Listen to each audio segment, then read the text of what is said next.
Fala, nação. Pessoal, tô chateado, empatezinho. Pra mim foi um empate sem graça, porque era uma chance do Flamengo, né? Deslanchar. E, e como as mudanças da CBF pode ter prejudicado ou beneficiado o Flamengo, né? Thiago Life trouxe essa informação aí. E vamos ver também antes o bate-papo ali, né? Do O, com o Mauro César e a bancada ali, né? Falou sobre esse jogo do Flamengo de ontem. Vamos começar com esse corte do O e após vamos ver também esse novo calendário pela visão do Thiago Leifert. Coisa rápida, só para deixar vocês informados, beleza? Se você gostar do vídeo, já sabe. Se inscreva no canal, deixe seu like, comente as suas opiniões aqui abaixo nos comentários, beleza? Boa vitória do Botafogo. O Vitória, que também não se entrega, 1 contra o Ceará, 0. Fortaleza 0, São Paulo 2. Heróico São uma Paulo. loucura, com o mesmo Heróico jogador. São Paulo e Fortaleza diminuiu. Diminuiu. E o jogo da rodada acabou não tendo gol. 0-0, Flamengo e Cruzeiro. Eu tô com o Mauro. Foi um jogo de briga, de coisa, mas foi um bom jogo. Foi um jogo legal, gostei. Tá aí a classificação no campeonato. Flamengo ainda líder, segue líder, com seus 55 pontos e um jogo a menos. O Palmeiras com 2 pontos a menos. A verdade é a seguinte. E o Cruzeiro? E o Cruzeiro, em terceiro lugar. Quantos jogos a mais? 2 jogos a mais. É o trio que tá aí. Depois tem um vale, né? Entre o Cruzeiro e o Botafogo lá. Então a briga pelo título, para os mais otimistas, está entre os 3 ali. E detalhe, a situação do Palmeiras. Se ele vencer o jogo a menos, ele empata em pontos. Neste momento, ele tem mais vitórias do que o Flamengo, que é o primeiro Imaginando critério que eles cumpram as vitórias com jogos a menos, ficaríamos com 58, 58, 51. Então essa é a condição. Por isso que para mim é só entre os 2. Perfeito. Então tá aí. E aí tem um vale depois do Cruzeiro ali. Oi, alguém chamou? O Palmeiras não tem mais vitórias. Não, terá se ele vencer o Flamengo. O Palmeiras terá mais vitórias se vencer o jogo atrasado com o Juventude. Exatamente. Mas antes ainda tem São Paulo e Palmeiras e tem Bahia e Flamengo. Isso mesmo. Ou seja, ainda tem esse jogo. Então, a gente já tem muita... A pressa para dizer quem vai ser campeão em imprensa esportiva brasileira no futebol é tamanha que já está tentando projetar o que vai ser na data FIFA e ter uma rodada antes, com o Clássico, com o São Paulo vindo de vitória, e o Bahia, que ganhou do Palmeiras, recebendo o Flamengo. Os dois podem perder ponto e o Cruzeiro vencer o Sport e encostar. Tem razão. Mas eu ia fazer uma outra enquete. Vai ser na data FIFA. Calma, gente. Eu ia fazer uma outra enquete. Quem vai ser campeão brasileiro? Meu Deus. Quem você? Não, é demais isso. Vamos discutir o jogo. Vamos discutir o jogo de ontem e parar de pensar no depois de amanhã. Boa. Faremos isso. Que coisa. Bom dia, Trajano. Você pode agora falar... Pode colocar na tela de novo ali? Por favor, a enquete novamente. Eu ia fazer outra enquete. Eu falo que é negativista essa enquete, porque colocou o pior.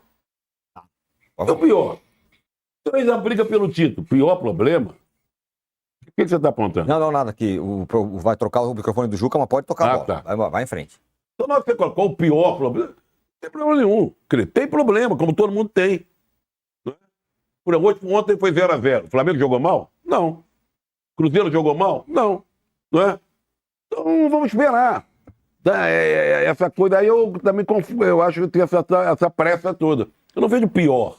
Eu vejo problema como todos os times têm. São Paulo está cheio de problema, o Botafogo está cheio de problemas, não sei o quê. A vida é assim. Muito bem. Então não vou votar de novo. Não vai votar na enquete, ela já está aqui rolando a enquete. E olha, tem um vencedor, por enquanto, destacado, que eu não vou revelar quem é agora, daqui a pouco eu falo. Mas vamos falar do jogo? Então vamos falar do jogo, Mauro, você tem razão. Vamos trocar o microfone do Juca? Põe o Mauro na tela e troca o microfone. Vou botar os melhores momentos aí de Flamengo e Cruzeiro. Ô Mauro, foram... o fato... Sobre o jogo... Primeiro, o que você achou do jogo? Concordo com você, achei um jogo legal. O Flamengo tem 3 empates em casa, mas em compensação tem ido muito bem fora de casa. O que faltou ontem para o Flamengo ganhar? O Flamengo tem a melhor campanha em casa e fora. Melhor ataque e melhor defesa, ele lidera o campeonato. Então, assim, mesmo com alguns resultados que não são os melhores, acho que dos 3 o mais complicado foi o empate com o Grêmio, pelo que foi o jogo. Com o Vasco também, mas o Vasco ali, o clássico, como eu falei outro dia, o Palmeiras também não ganhou do Corinthians. Domingo, São Paulo pega o Palmeiras. É uma outra mobilização, é diferente. Agora, ontem, um resultado normalíssimo. O jogo de Belo Horizonte só não foi 1-1, porque o Léo Pereira cometeu um tolo pênalti no final. O Cruzeiro foi melhor, mas não foi tão superior. O Flamengo ontem teve mais chances, mas também não foi tão superior. Um jogo de dois times fortes, dois times que têm técnico com uma mentalidade parecida. O Felipe falou sobre isso, um jogo meio europeu. Você vê que o Leonardo Jardim é um português, o Felipe Luiz é um profissional forjado na Europa. Toda a mentalidade dele do futebol vem de lá. Fosse um jogo de Premier League, a gente ia falar, pô, faltou alguma, foi bem disputado. E foi mesmo. Jogo muita marcação, muita competitividade, um jogo muito difícil, com os jogadores criando situações de gol, até pela qualidade técnica, as defesas são defesas fortes, né? A melhor defesa do campeonato é a segunda melhor, junto com a do Palmeiras. Então foi um jogo disputado, que era um jogo, se sai um gol, um jogo de 1-0. Não é jogo de muita chance de gol.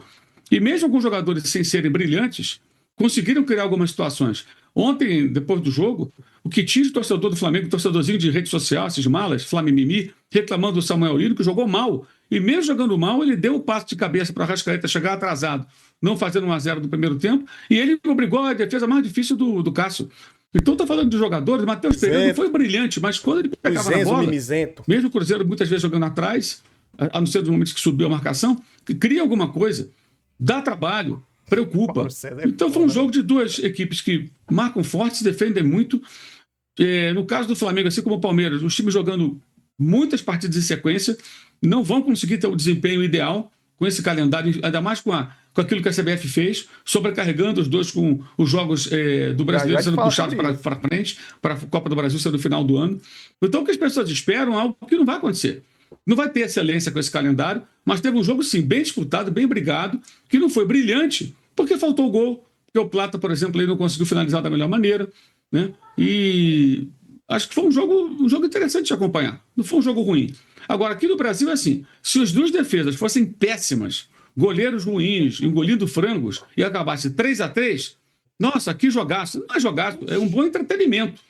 Mas, tecnicamente, o jogo poderia ser um lixo, mas com muitos gols. Para lá, para cá, todo mundo errando, furada, né? Estilo Hugo Moura. Imaginem, por exemplo, se os dois times cometessem, cada um, duas falhas do nível do Hugo Moura no segundo gol do Palmeiras, quarta-feira. Foi chutar com uma perna, acertou a bola com a outra, bateu no colega, sobrou para o adversário e pimba, gol do Flaco Lopes. Imaginem 4 lances desse nível no jogo de ontem, e um jogo de 3-3, e 4 gols de falhas grotescas. Seria um jogaço? Não, seria um ótimo entretenimento, um jogo animado, com virada de placar de repente. Mas, tecnicamente, jogo ruim. Não acho que foi um jogo ruim tecnicamente. Foi uma boa partida. Faltou gol, justamente que as defesas foram melhores do que os ataques. Mas é isso. Acho que a expectativa, às vezes, das pessoas é um pouco distante do que o futebol pode oferecer. Eu não achei o jogo ruim, não. Para ser um jogo bacana, legal, perfeito, grandes jogadas que resultassem em gols. Aí nós teríamos um jogo com gols bem trabalhado, sem falhas grotescas, e uma partida bem disputada. Com uma arbitragem horrível, né? É impossível fazer marcação alta com um árbitro desse, e ele não tem critério, hora de dar cartão, hora de não dar cartão, para os dois times, tá? E permite a cera quando alguém quer cozinhar o jogo, não teve acréscimo, o Cruzeiro tinha um homem a menos, e aí conseguiu levar muito bem, porque a arbitragem é muito ruim. Esse acho que é o grande problema. O árbitro destoa daquilo que os jogadores podem apresentar em campo e os dois treinadores.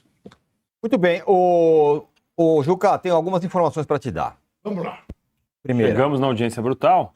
Não só chegamos, como passamos. Já passamos. O que nos leva a 8 mil likes, não, necessariamente. Não, sem dúvida nenhuma. Não, você achou demais? Eu ficaria no 7. Eu também ficaria no 7. Mas tudo bem, falou 8 é 8. 8 mil, não dá para mudar. 8 infinito. Bom, Juca. Sim. O que faltou para o Flamengo? Quais os méritos do Cruzeiro? O Cruzeiro está na briga, não está? O Flamengo... Olha, Cura, você sabe que você tem meu apreço completo? São coisas diferentes. O Vitor Roque demorou a fazer o primeiro gol, né? E depois deslanchou. Então é natural que quando o jogador, que é um goleador, um centroavante, demora a marcar o gol, isso vira tema a ser abordado. O Samuel Lino faz bons jogos, só que ele joga todo jogo. Aí o Felipe Luiz acho que precisa dar uma descansada nele. Ele joga todo jogo. A bola passa muito por ele. Ele é um jogador que recompõe muito defensivamente, ajuda muito quando o time não tem a bola. E ele gera jogo o tempo todo. Porque o torcedor não presta atenção nesses detalhes muitas vezes, especialmente esse torcedor mala que você está destacando, Tirone. Cara chato, mala, que reclama de todos os jogadores, que acha que o time dele vai chegar lá e vai amassar qualquer adversário. São pessoas sem noção. Ontem ele jogou muito mal, na minha opinião. Mesmo assim, participou de 2 lances. Mas essa turma que fica reclamando de tudo, acho que não merece muita atenção, não. O pessoal reclama de tudo, nunca tá bom. Eu acho que eles não entendem o que é o futebol. e imaginam que só ter o dinheiro já basta. Não basta ter o dinheiro, você vai ter bons jogadores, mas o adversário também tem dinheiro. No caso do Cruzeiro, o dono tem dinheiro, tem bons jogadores, um ótimo técnico e é um adversário difícil, o jogo é difícil. Para os dois é difícil. Acho até que o Flamengo criou mais chances que o Cruzeiro. A defesa mais difícil do jogo foi do Cássio, né? Na cabeçada do Samuel Lino, por sinal, mesmo não jogando bem, apareceu nesses momentos. E o resultado absolutamente normal de um jogo, um bom jogo. Bom jogo. Não foi excelente, como eu falei, mas foi um bom jogo. Mas a nossa visão aqui no Brasil é isso. Uma pelada com vários gols é um jogaço, né? Um festival de erros defensivos. E uma coisa que eu queria falar, essa questão que foi falada agora pelo Arnaldo do Fabrício Bruno, ela não vem ao caso agora, né, gente? Daqui a 2 rodadas. Contra o Atlético Mineiro, ele não vai jogar. Aí sim, o Ancelotti prejudica o Cruzeiro, como prejudica o Corinthians com a ausência do Hugo contra o Santos. Mas o problema não é o Ancelotti. O problema é o Gustavo Alfaro, que leva jogadores do Palmeiras, é o Marcelo Bielsa, que leva jogadores do Palmeiras e do Flamengo, né? É o Leston Lourenço, que leva jogador do Flamengo, é o BKSS, que leva jogador do Flamengo. São os técnicos sul-americanos que convocam jogadores, vários, das equipes brasileiras e desfalcam na data FIFA. Porque dessa vez eles vão jogar do outro lado do mundo, né? Os times jogam no dia 15. O Brasil joga dia 14, por exemplo. Né? Os que vão jogar mais perto vão jogar no México e nos Estados Unidos. Os que vão jogar mais longe vão jogar em Kuala Lumpur, na Malásia, Coreia e Japão. No caso, Brasil, Paraguai e Uruguai. Vão jogar do outro lado do mundo. E o Flamengo e o Palmeiras têm paraguaios, uruguaios, né? Só não tem brasileiro dessa vez. O Ancelotti fez uma convocação até que preservou times brasileiros, sem dúvida alguma. Mas o problema não é o técnico da seleção do Brasil, e sim o calendário da CBF, que mudou por enquanto, mas continua com esse absurdo dos jogos grudados na data FIFA. Não cabe a sua comparação com o Vitor Roque e com o Samuel Lino, sabe por quê? O Samuel Lino logo chegou, foi convocado para a seleção brasileira. Isso mesmo. Jogou 1 ou 2 partidas, foi para a seleção. Verdade. E o Vitor Roque não foi, pelo contrário. E estava jogando bem. Então só essa... não tem nada a ver um com o outro. Bom ponto. Só o Mauro, só para completar, e realmente mudar de assunto, acho que é um cara importante para se falar. O Pedro. O que acontece com o Pedro? No outro jogo ele nem entrou contra o Corinthians. Ontem ele entrou, não foi bem. Lá na Libertadores também fez uma firula lá, também não fez gol. Ontem, depois do jogo, tinha um torcedor falando: se o Pedro entra antes, ele faz um gol. Ele jogou contra o Estudiantes de saída, fez uma partida horrorosa. Não fez gol nenhum, jogou nada, jogou uma disputa, não gerou uma jogada. Péssimo. E no jogo de ida fez um gol e depois fez uma jogadaça e perdeu o gol, foi displicente, um pouco soberbo naquela jogada. Então, assim, o Pedro não está numa fase boa. O domingo não foi utilizado. Ontem entrou no final também, pouco acrescentou. Tanto ele quanto o Gabriel, que entrou depois no lado do Cruzeiro. E está no banco porque o elenco do Flamengo é farto, o técnico fez uma outra escolha e a presença dele não garante nada. Mas é aquela coisa, se o negócio do cara é ficar reclamando do técnico... Gente, tem vários torcedores do Flamengo em rede social tratando o Felipe Luiz como se ele fosse péssimo. Essas pessoas não são loucas, não dá para levar a sério. Agora, o Pedro está no banco, ele está no banco mesmo. Como o Gabriel ficou no banco. O elenco, cara, o jogador tem que se impor jogando bem, tecnicamente aparecendo bem em campo, participando bastante do jogo, e no caso dele, participando dos gols também. E ele não tem jogado bem. A próxima oportunidade, que corra atrás e que jogue bem e recupere a condição de titular. Se tem uma coisa que eu gosto, assim, eu não gosto muito do fato do Felipe Luiz insistir com alguns jogadores e outros não terem chance. Isso acho errado. Por exemplo, o Bruno Henrique joga bem ou mal e está sempre tendo oportunidade. Acho que passa do ponto. Mas o fato do cara ter nome, ser um medalhão e quando vai mal ficar no banco, acho que mostra uma atitude firme de um técnico como deve ser. Agora, o Mauro, também tem uma coisa, né, em relação ao Bruno Henrique, que te confesso me surpreende, mas a torcida pede, né? A torcida pede. Chega num determinado momento, é coro de Bruno Henrique, é Bruno Henrique, é Bruno Henrique. Difícil segurar, né? Uhum. Memória afetiva. Memória afetiva, pois é. O que é isso? O cara tem uma história no clube, identificação muito grande. E no imaginário do torcedor, ele vai entrar e vai resolver sempre. Acontecia isso com o Gabriel. Os Gabizetti achavam que ele tinha que jogar, ele não entrava, não fazia nada, mas queriam o Gabriel em campo. É isso. O Pedro também tem um pouco disso em alguns momentos. Ele tem uma história no Flamengo, ele foi o personagem central no título de 2022 da Libertadores, artilheiro e tudo mais. Mas ele não vem bem. Eu acho que ele não vem bem, ele não joga. A gente fala muito sobre os técnicos lá do exterior, como eles fazem isso, né? Pô, barrou fulano, botou Beltrano no banco e tal. É isso, tem que jogar. O elenco é forte. Flamengo e Palmeiras têm elencos muito fortes. Se amanhã o Andrés Pereira não jogar nada, o Abel Ferreira vai botar ele no banco. Mesmo sendo um ótimo jogador, como qualquer outro, para citar um exemplo, tá? O Veiga tá no banco. Qualquer um. Faz tempo que tá no banco. O Veiga tá no banco, bem lembrado. O Veiga tá no banco. Tem história do Palmeiras pra caramba, tá no banco. É assim que funciona. Elenco forte, o técnico vai lá e barra mesmo. Não cabe 18 em campo, são só 11. O Félix Torres também. Tá no banco. Tá no banco. Ó, estamos com 4.700 likes. Você pediu 8. Calendário. O que temos de básico, então? Só para a gente relembrar, para todo mundo ficar na mesma página. Estadual com 11 datas. Brasileirão a partir de janeiro. Então o Brasileirão vai durar o ano todo. Isso foi surpreendente. Muito legal. Vai ficar junto com os estaduais, eu gostei. Copa do Brasil vai ter mais times, só que os times da Série A, que estão garantidos na Copa do Brasil, entram só na quinta fase, que é uma antes das oitavas. Então é como se fosse o play-off, né? Uma antes das oitavas entra na quinta fase. Copa do Brasil com final única, que eu vi que foi a coisa que vocês talvez mais tenham reclamado. E a criação de um torneio sul-sudeste com os times que não estão disputando torneios intercontinentais e tal. Gostei das ideias. Acho que é um bom começo, acho que é um primeiro passo importante para a gente começar a melhorar nosso calendário. Gosto do estadual mais curto, acho que é indiscutível que isso tem que acontecer. A Copa do Brasil maior com mais times também acho legal. Acho que a Copa do Brasil é isso, quanto mais times melhor, todo mundo tem que jogar. É a Copa do Brasil, de todas as divisões, gostei. Com a final única, não me machuca, acho ok. Acho que tem torneios no mundo aí que tem mata-mata dessa forma, que também disputa em final única, e se é uma data a menos, beleza, problema nenhum você ter uma final única com mais emoção, com prorrogação e pênalti, por exemplo. Então eu acho legal, não vejo problema nenhum. E essa criação de um torneio, eu não tenho opinião, porque dificilmente o meu time vai jogar um torneio desse.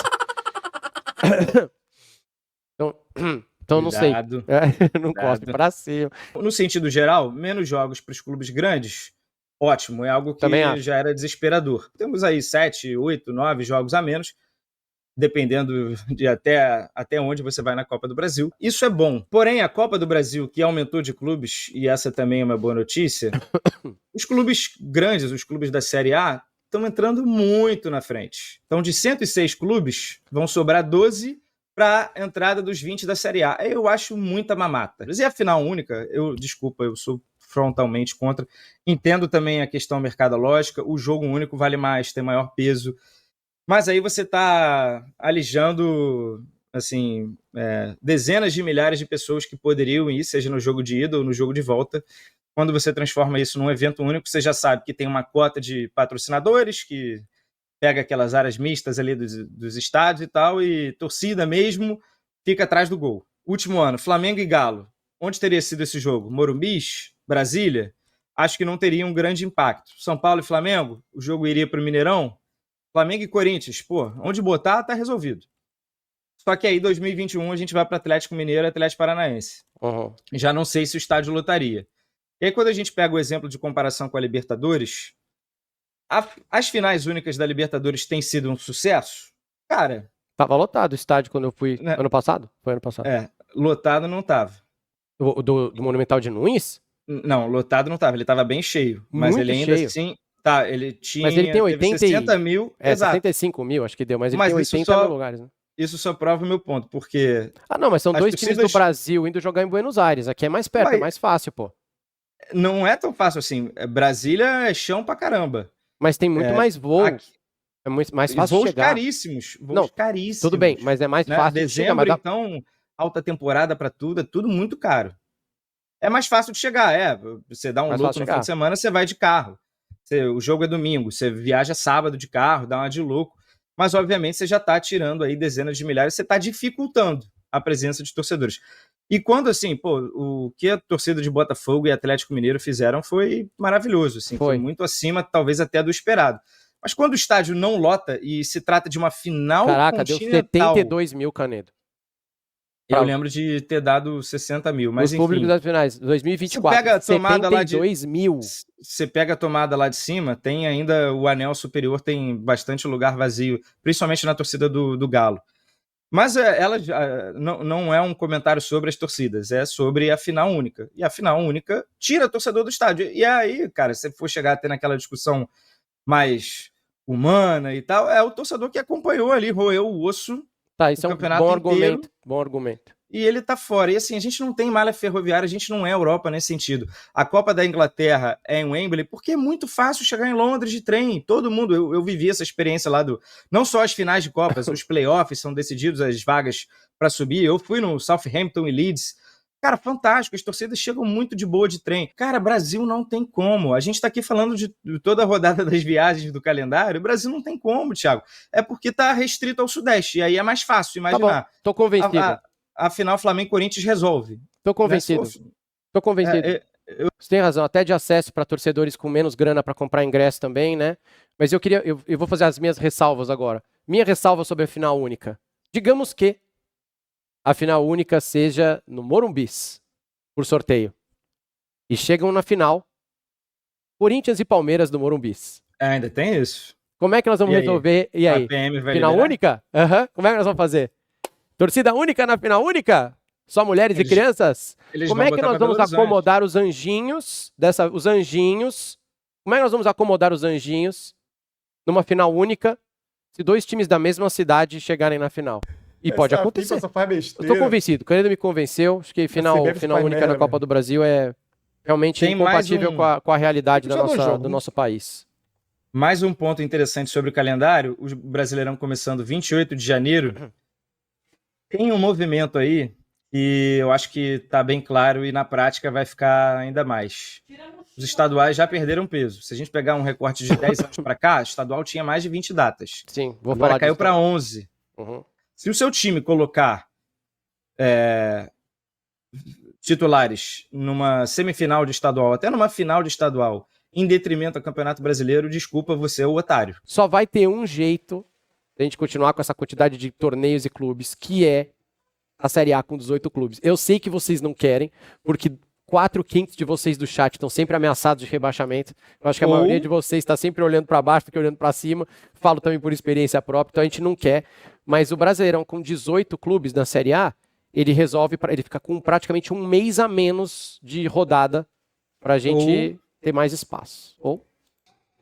Galera, essa parte do Thiago Leifert de ser 18 clubes, eu sou contra. Porque, você vai tirar 2 times e vai fazer o quê? Vai jogar o cara pra Série B?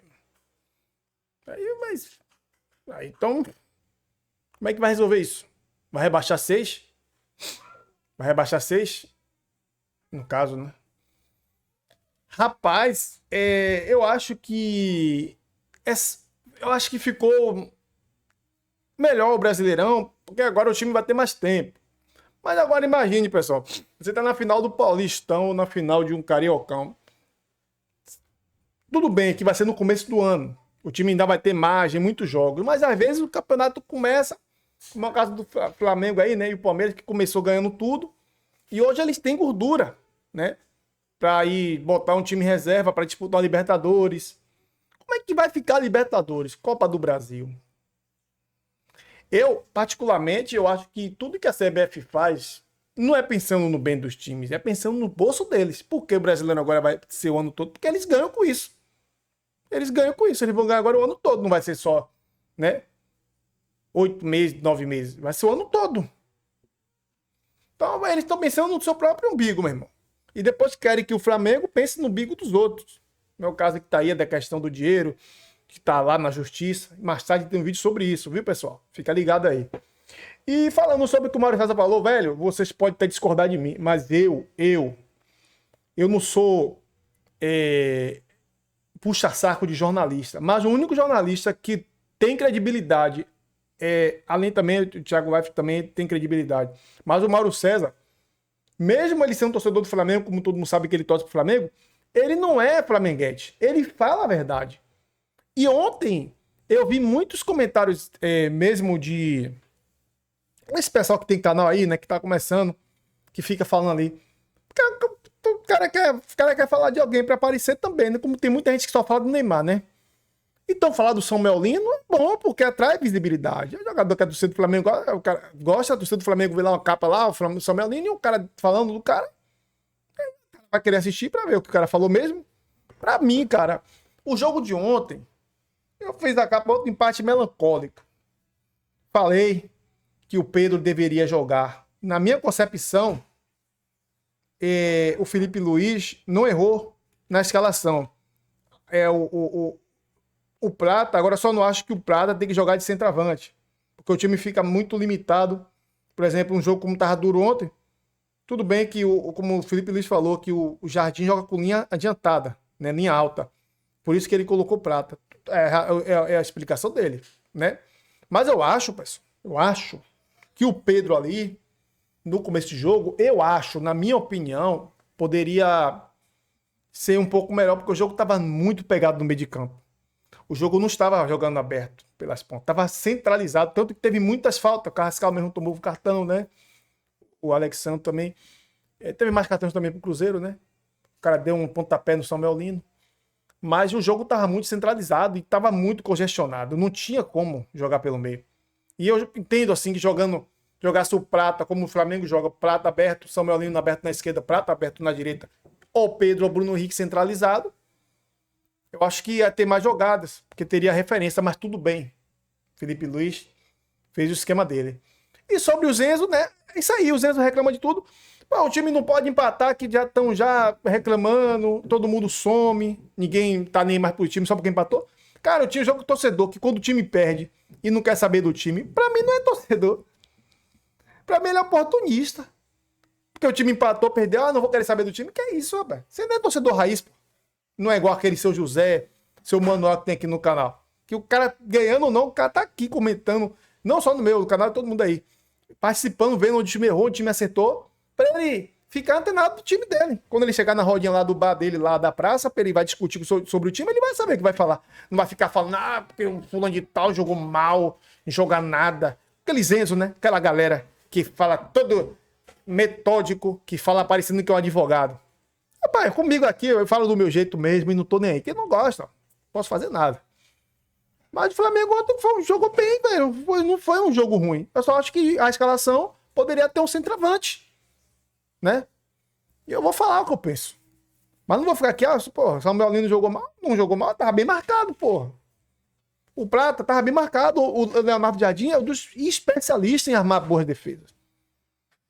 É especialista em armar bons times. E ontem foi uma prova concreta que não tem moleza no Brasileirão. Agora imagine, se esse jogo entre Cruzeiro e Flamengo, Cruzeiro for desse jeito, imagine agora Flamengo e Palmeiras. A dificuldade que não vai ter. Vai ser pior, meu amigo. Vai ser pior. E o Zenzo que não gosta de dureza, que quer achar só quer ganhar de 8-0, 4-1, 4-0, meu amigo. Vai torcer pro Real Madrid, pro Barcelona, que lá tem a espanholização. Aqui no Brasil não tem espanholização. Aqui qualquer um, o último colocado pode ganhar pro primeiro, o terceiro pode perder pro 16º. Não tem moleza no brasileiro. Quem quer moleza, meu amigo, vai pra lá pra Espanha torcer pro Real Madrid, beleza? Essa é a minha opinião. Concordo com o que o Mauro César falou e discordo uma parte sobre a data FIFA do que o Thiagão falou, 18 clubes. Eu não concordo, porque vai ter que tirar 2 clubes e aí vai ficar mais complicado, né? Hoje, tirar 2 clubes e ficar 18. Como é que vai ficar a Série B também? Vira uma bola de neve. Eu acho que tem que deixar como tá. Sou brasileiro o ano todo, eu sou a favor, mas os estaduais vai ficar muito estreito. Mas eles vão dar o jeito, né? Tamo junto e comente suas opiniões. O que é que vocês acharam dessa mudança da data FIFA? O que é que vocês acharam do Flamengo ontem, beleza? Obrigado pela companhia de quem chegou até aqui. Tamo junto e até o próximo vídeo. Se gostou do vídeo, já sabe. Likezão, se inscreva no canal, beleza? E comente as suas opiniões, que é o mais importante, saber o que é que vocês pensam, que aqui você é respondido, beleza?